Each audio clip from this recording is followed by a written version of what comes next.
적어도 설거지는 시킬 수 있으니까 다행이에요. 친구들한테 우리 새언니가 고졸이라고 어떻게 말해야 할지 모르겠어요. 고등학교만 나온 사람이 이런 어려운 책을 이해나 할 수 있을까요? 가난 때문에 대학을 포기하고 독학으로 성공한 여자.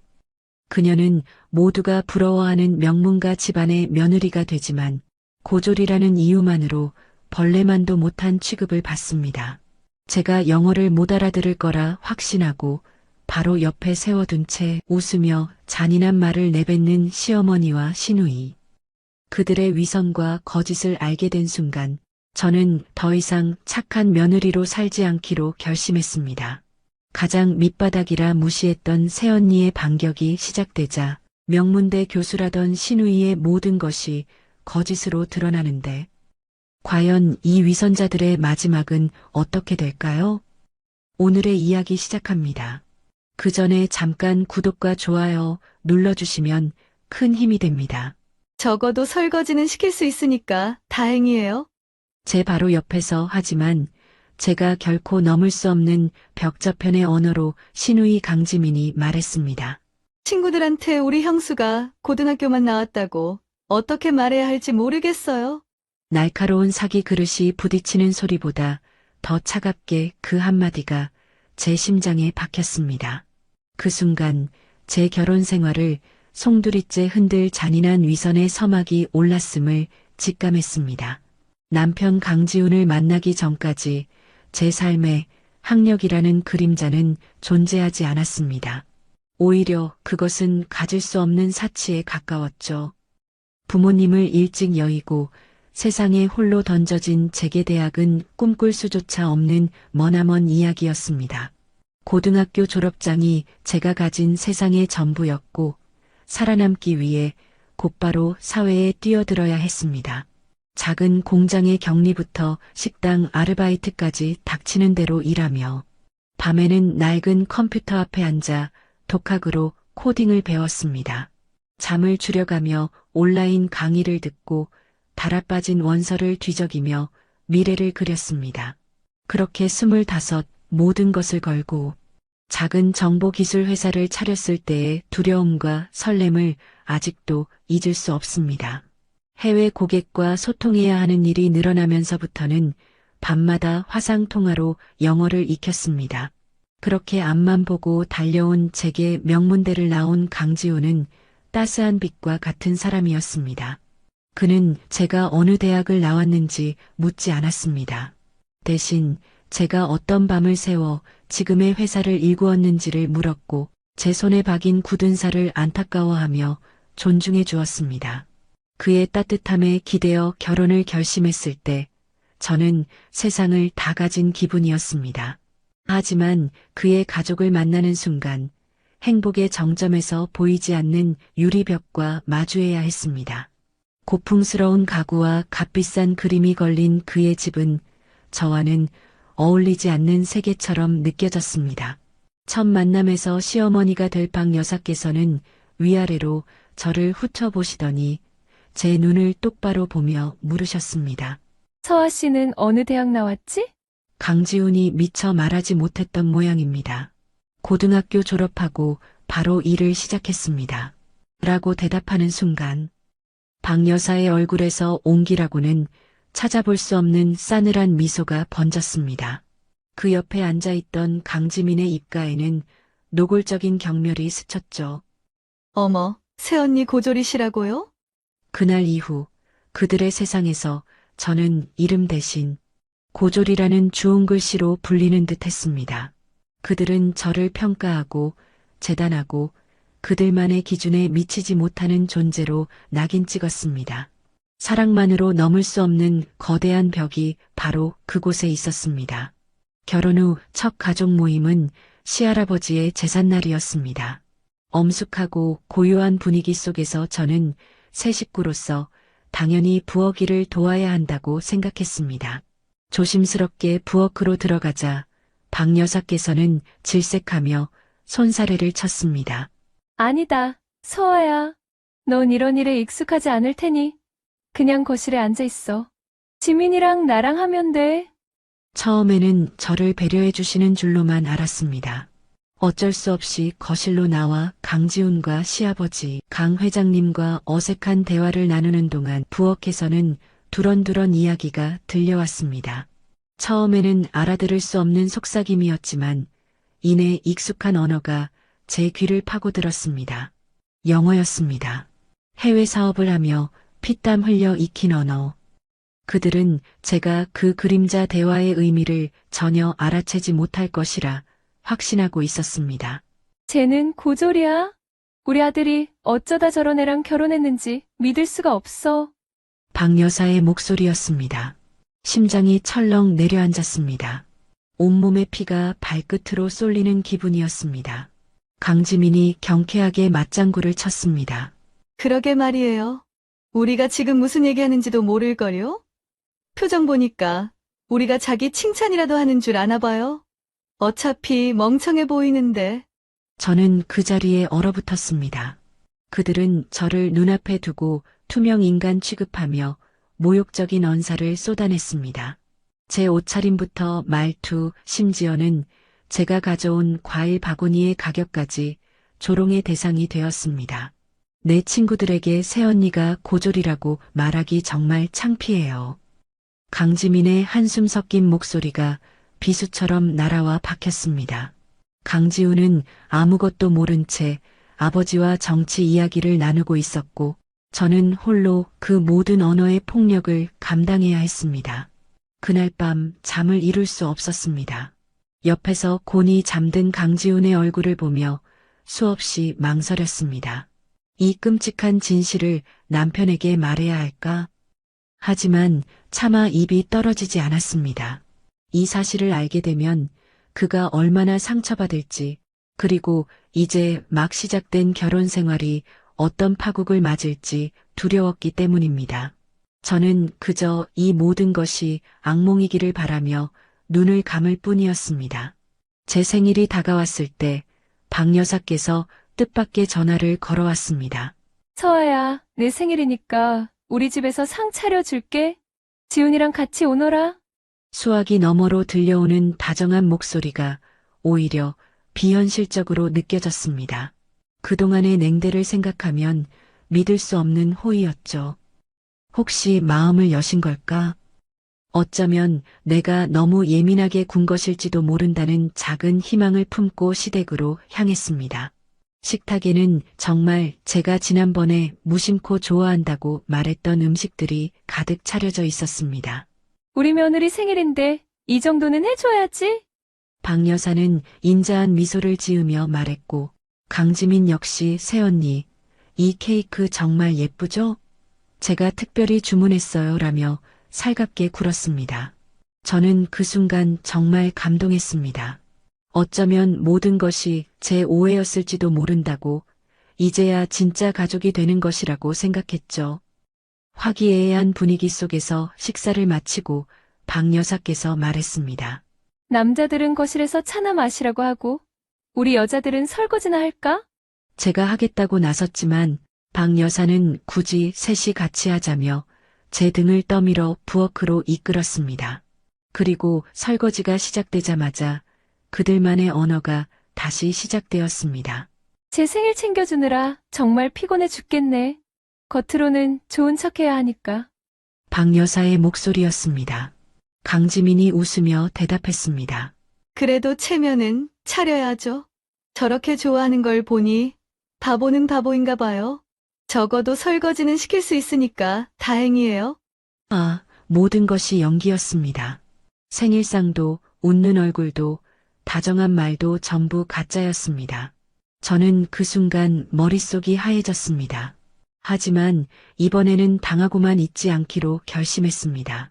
저는 시댁으로 오기 전 혹시 모를 상황에 대비해 남편에게 문자를 보내두었습니다. 8시쯤 부엌으로 와줘. 무슨 일이냐고 묻지 말고 그냥 설명은 나중에 할게. 그들이 한창 저를 칭찬하는 줄 알고 있을 거라며 낄낄거릴 때 부엌 문이 열렸습니다. 뭐 도와드릴 거 있나요? 미국 유학까지 다녀와 영어가 유창한 강지훈이었습니다. 그의 등장과 함께 부엌의 모든 소음이 멎었습니다. 강지훈이 부엌으로 들어서는 순간 즐겁게 울리던 그릇 소리가 멎고 공기가 얼어붙었습니다. 박 여사와 강지민의 얼굴이 하얗게 질렸죠. 지금 뭐라고 하신 거예요? 강지훈의 목소리는 낮고 차가웠지만 그 안에 담긴 분노는 활화산처럼 들끓고 있었습니다. 박 여사는 당황하며 아니다. 그냥 서아가 일을 잘 도와줘서 칭찬하고 있었다. 라고 얼버무리려 했지만 강지훈은 속지 않았습니다. 저한테 그런 식으로 말씀하신 겁니까? 제 아내가 영어를 못 알아들을 거라고 생각하고 바로 옆에 세워두고 모욕하신 거냐고요. 그의 목소리가 점점 커졌습니다. 모든 진실을 알게 된 강지훈은 분노했습니다. 그날 밤 그는 자신의 어머니와 여동생에게 단호하게 선언했습니다. 앞으로 서아에게 이런 식으로 대하시면 저희 두 사람 다시는 이 집에 오지 않겠습니다. 서아는 제 아내이고 이 집안 사람으로서 존중받아야 할 사람입니다. 박 여사는 뒤늦게 내가 잠시 실수했다며 사과했지만 그 사과에는 진심이 담겨 있지 않다는 것을 저는 알 수 있었습니다. 며칠 후 시아버지이신 강 회장님께 전화가 왔습니다. 서아야, 미안하다. 내가 집안을 제대로 다스리지 못해 이런 일이 생겼구나. 늘 저를 따뜻하게 아껴주시던 분이었습니다. 학벌이 뭐가 중요하냐? 사람이 중요하지. 너는 정말 좋은 아이다. 강 회장님의 진심 어린 사과에 저는 겨우 참았던 눈물을 터뜨렸습니다. 얼마 후 강 회장님의 칠순을 맞아 가족여행이 계획되었습니다. 저는 내키지 않았지만 이번 기회에 가족이 화합했으면 좋겠다는 강 회장님의 말씀과 이번에는 괜찮을 거야. 엄마랑 지민이도 크게 반성하고 있어라는 강지훈의 설득에 마지못해 따라 나섰습니다. 어쩌면 이번이 마지막 기회일지도 모른다고 생각했습니다. 강 회장님의 노력을 봐서라도 그들의 변화를 믿어보고 싶었습니다. 하지만 그 희망은 산산조각 나는데 오랜 시간이 걸리지 않았습니다. 푸른 나무와 맑은 공기로 가득한 펜션에 도착한 오후, 저는 테라스에 앉아 두꺼운 영어 원서를 읽고 있었습니다. 클라우드 보안 기술에 관한 전문 서적이었습니다. 그때 강지민이 다가와 제 책을 힐끗 보더니 비웃음을 흘렸습니다. 어머, 새언니가 영어책을 다 읽으시네요? 고등학교만 나온 사람이 이런 어려운 책을 이해나 할 수 있을까요? 혹시 그림만 보고 계신 건 아니죠? 조롱 섞인 목소리가 계속되었습니다. 모르는 단어 있으면 저한테 물어보세요. 저는 영문학 전공이잖아요. 저는 대꾸할 가치도 느끼지 못하고 조용히 책만 보고 있었습니다. 바로 그 순간 강 회장님께서 테라스로 나오셨습니다. 강지민의 말을 전부 들으신 것이죠. 평생 온화하시던 분의 얼굴이 분노로 붉게 물들었습니다. 강지민, 너 지금 뭐 하는 짓이냐? 내 새언니에게 그게 무슨 말버릇이야? 천지를 울리는 듯한 불호령이 떨어졌습니다. 강지민이 변명하려 했지만 강 회장님의 분노는 멈추지 않았습니다.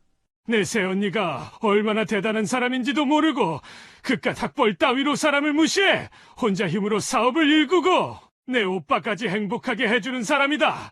너 같은 딸은 필요 없으니 다신 우리 집에 발도 들여놓지 마라. 강 회장님의 일갈에 강지민은 울면서 방으로 뛰어들어갔습니다. 그날 밤 저는 강지훈에게 말했습니다. 앞으로 시댁 모임에 나가지 않겠다고. 더 이상 이런 모욕을 견디며 살고 싶지 않다고. 강지훈은 제 손을 꼭 잡으며 말했습니다. 미안해, 서아야. 내 가족 때문에 너를 이렇게 힘들게 해서 내 뜻대로 해. 내가 지켜줄게. 그날 이후 저는 시댁과 거리를 두었습니다. 오직 제 일에만 집중하며 스스로를 지켜내기로 결심했습니다. 상처받은 마음을 치유할 수 있는 것은 결국 제 자신뿐이었습니다. 그리고 저는 제 실력으로 세상에 저를 증명해 보이고 싶었습니다. 시댁과의 교류를 끊고 몇 달이 흘렀습니다. 저는 일에만 몰두했고 마침내 해외 고객과의 큰 사업을 성공적으로 마무리했습니다. 그 성과를 인정받아 미국에서 열리는 국제학술대회에 발표자로 초청받는 영광을 안게 되었죠. 제가 밤낮으로 매달려 개발한 보안 해결책에 대해 전 세계 전문가들 앞에서 발표하는 자리였습니다.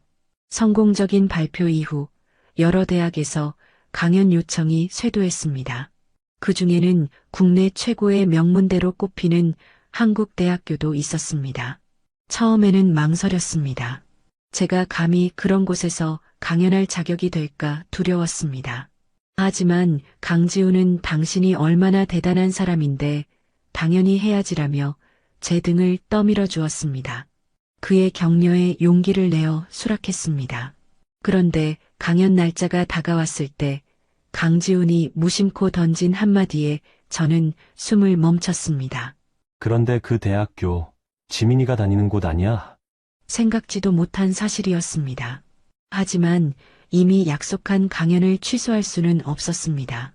오히려 잘 되었다는 생각이 들었습니다. 그들에게 저의 진짜 모습을 보여줄 완벽한 기회였으니까요. 강연 당일 저는 가장 아끼는 정장을 차려입고 한국대학교로 향했습니다. 강의실로 가는 길 화장실에 들렀다가 복도에서 강지민과 정면으로 마주쳤습니다. 그녀는 저를 보자마자 비웃음을 터뜨렸습니다. 어머, 새언니가 여긴 어쩐 일이세요?